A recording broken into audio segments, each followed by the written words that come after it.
자, 로마서 강의 세 번째 시간입니다. 오늘은 본문 말씀을 가지고 내로남불이라는 제목으로 하나님 말씀을 증거하겠습니다.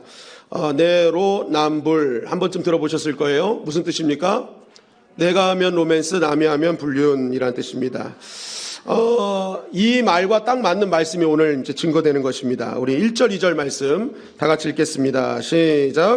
그러므로 남을 판단하는 사람아, 누구를 막론하고 내가 핑계하지 못할 것은 남을 판단하는 것으로 내가 너를 정죄함이니 판단하는 내가 같은 일을 행함이니라.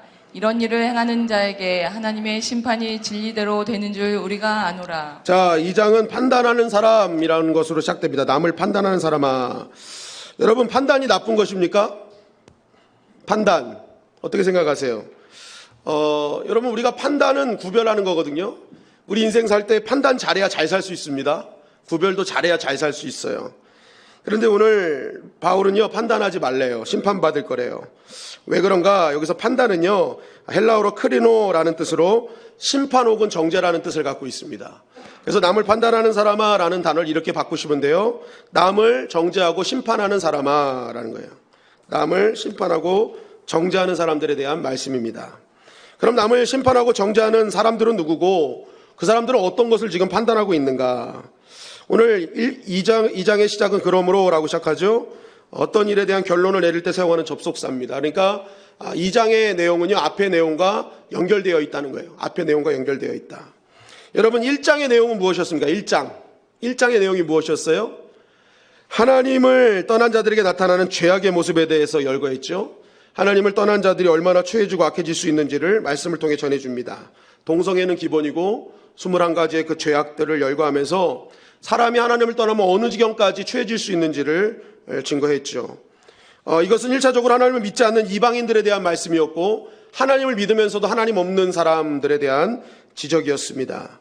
그러면서 이런 사람들에게 하나님이 얼마나 필요한 존재인지, 하나님을 얼마나 하나님의 임재를 구해야 되는지를 우리에게 말씀하였던 것이죠.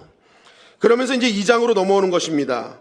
근데 2장으로 넘어오면서 바로 1장에 있었던 그 죄의 모습들을 바라보면서 지적하고 판단하고 심판하고 정죄하던 사람들이 있었다는 거예요. 그게 누구냐? 바로 유대인들이었습니다. 하나님을 먼저 알고 하나님의 말씀을 지킨다는 유대인들이요, 계속 이러한 죄 가운데 있는 사람들을 이렇게 심판하고 정죄하고 있었다는 것입니다. 그런 모습들을 보면서 야, 어떻게 사람들이 저 지경까지 가냐? 아유, 어떻게 저럴 수가 있느냐? 나는 저렇지 않은데. 너희들 같이 나는 그렇지 않은데 하면서 뭐예요? 정죄하고 심판하고 있었다는 거예요. 여러분, 우리가 신앙생활하면서 기억해야 될 것은요, 기존의 신자들 먼저 믿는다고 자처하는 사람들이 빠지는 아주 지독한 함정 중에 하나가 바로 판단이라는 것입니다. 크리노, 심판하고 정죄하는 거. 여러분, 많은 사람들이 이것을 먼저 믿게 하신 이유라고 생각할 때가 너무 많다는 거예요. 근데 여러분, 우리가 이런 유대인들과 같은 오류, 심한 오류에서 빨리 나와야 될 이유가 있습니다. 그것은 오늘 사도 바울은 강하게 증거하죠. 이런 일을 행하는 자에게 하나님의 심판이 진리대로 되는 줄 우리가 아노라. 심판하고 정죄하는 너희들 심판받을 거야 라는 거예요. 여러분, 그럼 왜 이런 정죄하고 심판하는 이런 사람들에게 하나님의 이러한 진노가 임하는가?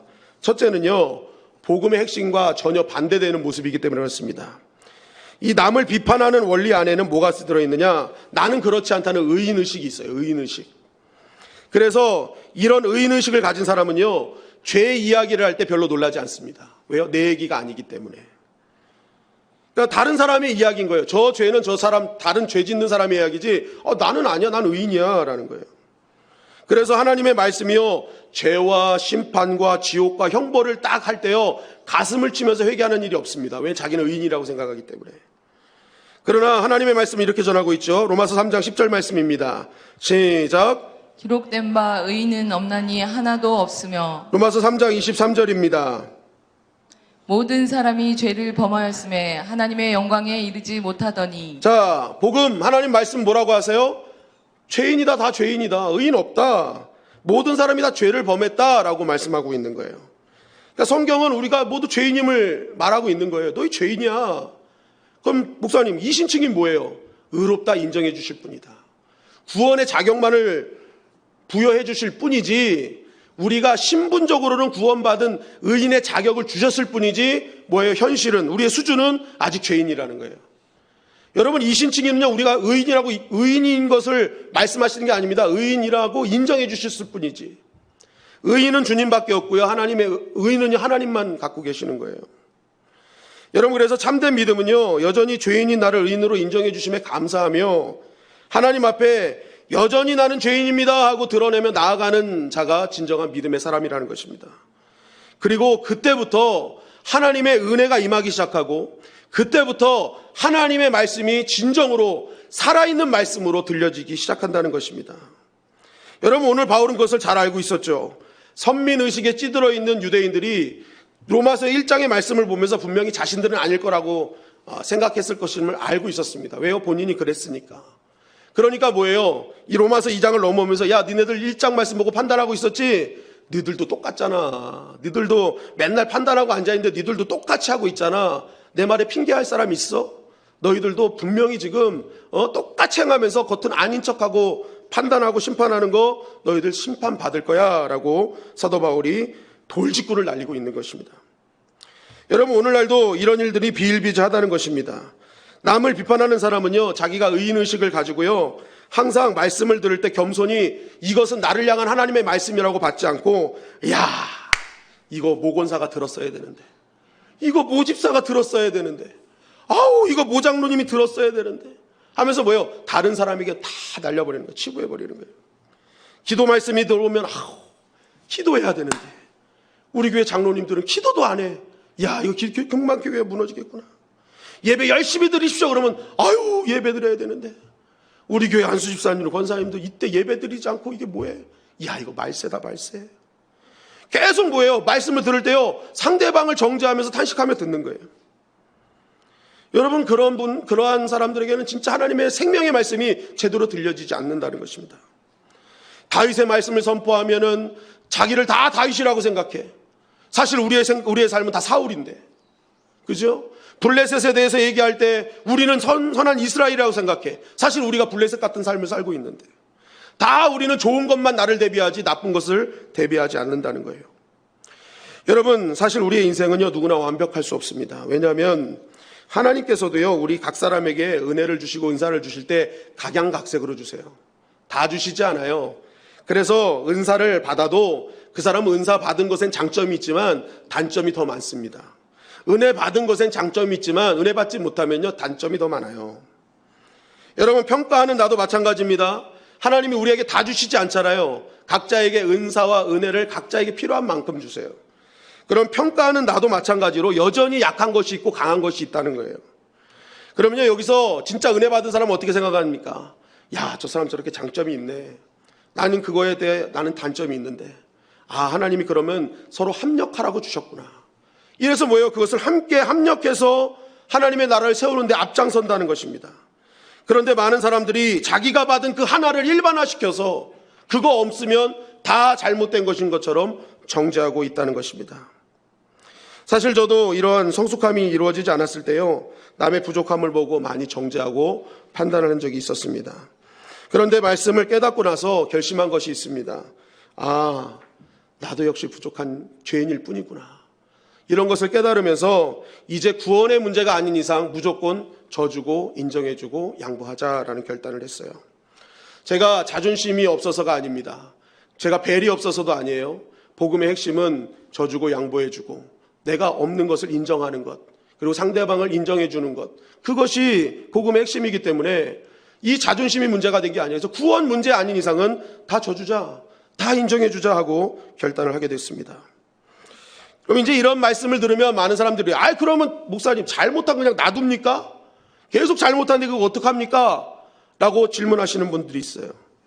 그런 사람들을 위해서 예수님께서는 이렇게 말씀해 주셨습니다. 마태복음 7장 5절 말씀입니다. 시작. 외식하는 자여 먼저 내 눈 속에서 들보를 빼어라. 그 후에야 밝히 보고 형제의 눈 속에서 티를 빼리라. 자, 그것을 권면하고 지적하는 거 하지 말라는 건 아니에요. 그런데 예수님은 하되 먼저의 원리를 얘기하시는 거예요. 먼저 내 눈 속에서 들보 빼내라 라는 거예요. 먼저 네가 남의 티끌을 보면 먼저 해야 될 일이 있다. 네 안에 있는 들보 빼내라. 그리고 해라. 그럼 문제될 것이 없다. 그런데 너는 빼지 않으면서 왜 남의 것만 자꾸만 문제 삼니? 그거예요. 그러니까 먼저의 원리는 먼저 나에게 초점 맞추라는 거예요. 내가 그 상대방의 티끌을 왜 보여줬는 줄 알아? 네 안에는 그거보다 더 심한 들보가 있는 걸 보라고 보여준 거야 라는 거예요. 그러니까 여러분, 남의 티끌을 보자마자 그것을 빼내려고 하지 말고, 아, 내 안에 더 들보가 있으면 하나님 알려주시는구나. 내가 더 심한 자구나. 내가 더 악랄한 자구나. 그걸 알고요. 어떻게 하는 거예요? 그거 먼저 빼내라는 거예요. 그리고 나서 그거 빼내고 다가가서 권면하면요, 다 듣는다는 거예요. 근데 그것도 먼저의 원리, 나에게 초점도 안 맞추고 그거 빼내지도 않고 그냥 남의 티로만 계속하냐? 그거 문제 생길 수밖에 없다는 거예요.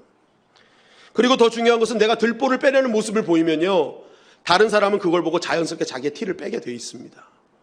근데 내가 먼저의 초점을 안 맞추니까, 나에게 먼저 초점을 안 맞추니까 항상 그것이 남의 티끌인데도 그것이 문제가 되는 것입니다. 여러분, 이 메시지를 그 마음판에 새기는 사람은 그때부터 어떡합니까? 기도의 메시지, 예배의 메시지가 들려올 때 상대방이 예배드리지 않고 기도하지 않는 것 때문에 문제가 삼지 않아요. 내가 더 기도하지 못했구나. 내가 더 예배드리지 못했구나. 나의 잘못이구나. 그래서 이렇게 됐구나. 하고 뭐예요? 모든 말씀을 자신에게 초점을 맞추기 시작한다는 것입니다. 베드로가 성령 충만을 받고 솔로몬 행각에서 설교합니다. 그때 그 말씀을 들은 사람들이, 그래, 이 제사장들이 문제야. 그들이 해결해야 돼. 그래, 이 바리새인들이 문제야. 그래서 이 지경이 된 거야 라고 하지 않았단 말이에요. 우리가 어찌해야 되고, 내가 어찌하면 좋습니까? 내가 어찌하면 좋습니까? 여러분, 성령의 역사와 은혜의 역사는요, 선포되어진 말씀을 나에게 적용할 때부터, 그때부터 그 말씀은 생명의 말씀이 되고 나를 살리는 말씀이 된다는 사실입니다. 여러분, 오늘 말씀이 나에게 먼저 적용되기를 주님의 이름 간절히 축원합니다. 내 안에 들보를 먼저 보는 인생이 되기를 간절히 바랍니다.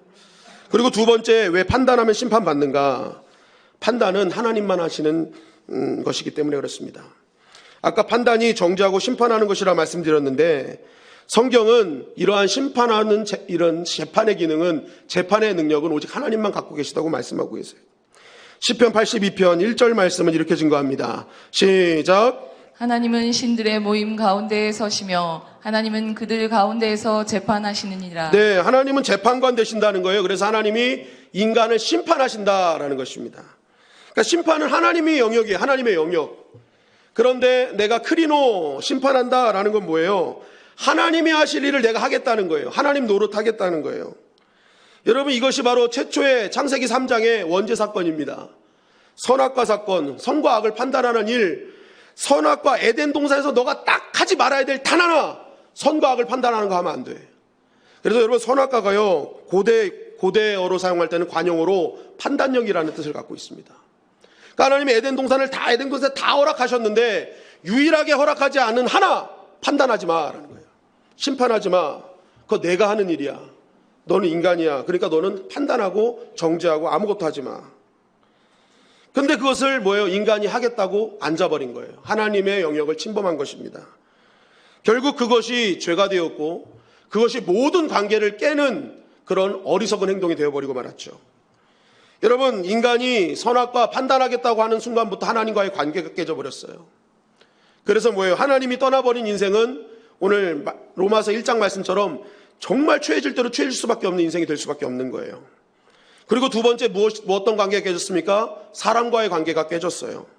아담과 하와가 당신은 내 살 중에 살이요 뼈요 중에 뼈요, 막 그렇게 사랑의 세레나를 부르던 관계가 저 여자 때문에 그렇습니다. 저 남자 때문에 그렇습니다. 뭐예요? 관계가 완전히 깨져버리죠.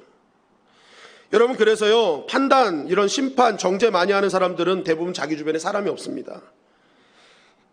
아니요, 있는데요. 여러분, 그거요, 같은 생각, 같은 사상이 있을 때는 있지만요, 그거 없어지면요, 다 떠납니다. 반드시 떠나게 돼 있어요. 왜 그렇습니까? 매일 판단만 하기 때문에 그래요. 이게 옳으니 저게 옳으니. 여러분, 4명의 믿음의 형제들이요, 성공 공부를 하다가 은혜를 너무 많이 받았어요. 그래가지고, 야, 우리가 이렇게 은혜를 받았는데 우리가 아직까지 혹시 아직 떨치지 못하는 죄가 있으면 우리 한번 고백해보자 하면서 4명의 형제들이 죄를 이야기하기 시작합니다. 형제 1이 얘기합니다. 아, 나는 아직 주님 믿었는데 아직 술, 담배를 아직 못 끊었네. 그때 4명이, 괜찮아, 난 더해. 그러면서 형제 A가 얘기하는 거예요. 나는 아직도 이성에 대한 음란의 그런 생각이 끊어지지 못했어. 그러니까 또 형제들이 괜찮아. 형제 3이 얘기합니다. 난 여전히 사람들의 물건을 훔쳐. 보이는 족족 훔쳐. 그러는 거예요. 그러니까 또 괜찮아. 이제 형제 네 번째 형제가 얘기를 해야 되는데 얘기를 안 하는 거예요. 왜 너 얘기 안 하냐? 좀 얘기해라. 우리 다 얘기했잖아. 근데 나 안 할래. 해. 괜찮아. 어때? 그랬더니 이 마지막 형제가 그러는 거예요. 나의 약점은 남의 허물을 알면 다 떠들고 다녀. 그러는 거예요. 남의 허물을 알면 다 떠들고 다닌다는 거예요. 그래서 이 형제 3명의 입을 꾹 담았대요. 더 이상 얘기하면 큰일 날까 봐. 여러분, 공동체예요. 이런 사람 한 사람만 있어도 사실 공동체가 금방 흩어질 수밖에 없습니다. 왜냐하면 속 얘기를 할 수가 없어요. 그러니까 그 모임 안에는 진솔함이 없어요. 맨날 허공에 떠도는 메아리처럼 원론적인 얘기만 하는 거예요.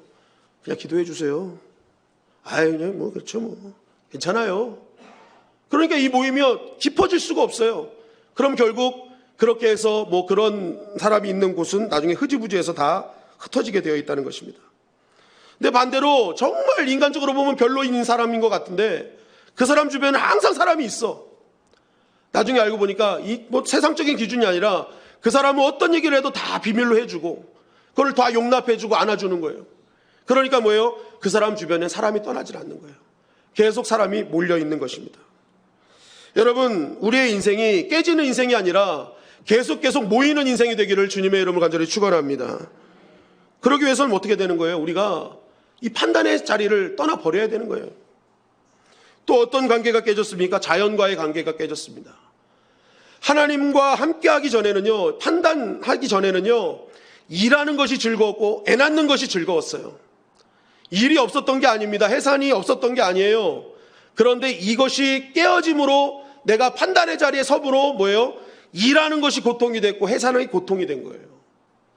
모든 것이 다 고통이 되어버린 거예요.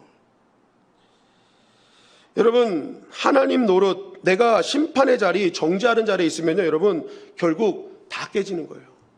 하나님과의 관계, 사람과의 관계, 자연과의 관계. 그래서 매일매일의 삶이 고통스러운 삶이 될 수밖에 없는 것입니다. 여러분, 우리가 판단의 자리에 내려와서 깨어진 관계가 회복되기를 주님의 이름으로 간절히 축원합니다. 그렇다면 이렇게 회복되기 위해서 우리가 해야 될 것이 무엇인가? 로마서 2장 4절 5절은 우리에게 이렇게 증거합니다. 시작.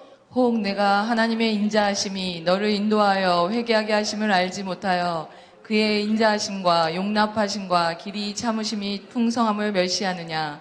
다만 내 고집과 회개하지 아니한 마음을 따라 진노의 날 곧 하나님의 의로우신 심판이 나타나는 그날에 임할 진노를 내게 쌓는도다. 자, 이렇게 이 말씀의 의미는요, 너가 그렇게 누군가를 심판하고 정죄했음에도 너가 지금 하나님의 진노를 받지 않는 이유가 뭔지 아니?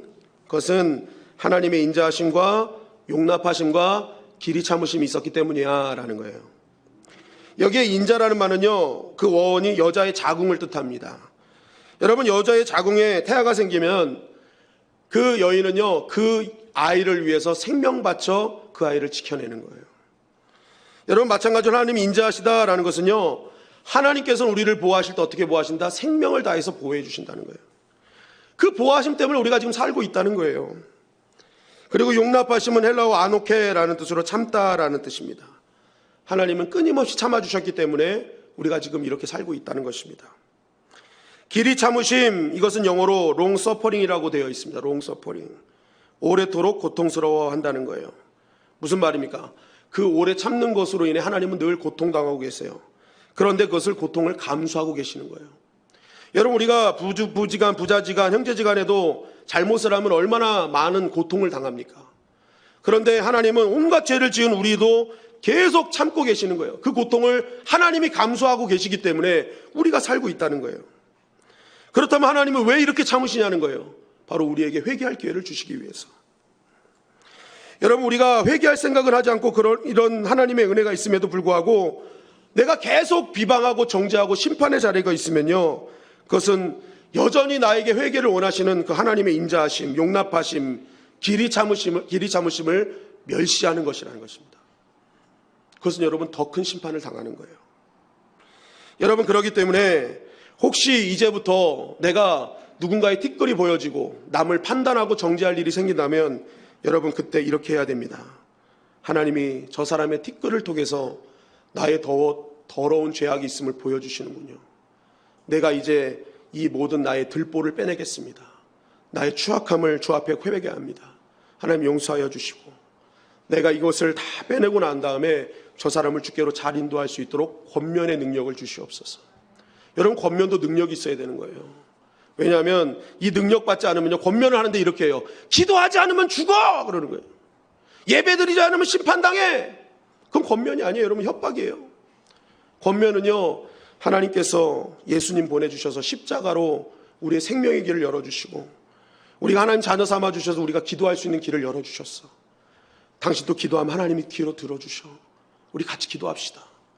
우리 다시 한번 예배 드립시다. 하나님이 살려주실 것입니다. 여러분 이게 권면인 거예요.